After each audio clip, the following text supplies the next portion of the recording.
આપ કદાચ એક કિસ્સો જાણતા હશો, સંતરામપુરના બોયડિયા ગામની દલિત સમાજની એક દીકરી પર 10 દિવસ સુધી જુદા જુદા ફાર્મ હાઉસમાં રેપ થયો, ગેંગરેપ, અને દીકરી પોતાના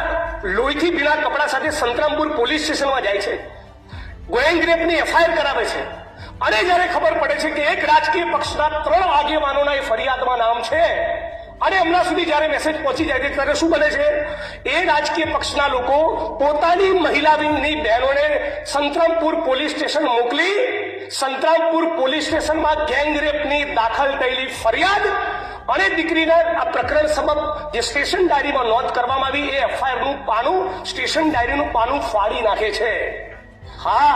આપણા ગુજરાતની અંદર દલિત સમાજની ગેંગરેપની પીડિતાની ફરિયાદ પોલીસ સ્ટેશનમાં ફાડી નાખવામાં આવી,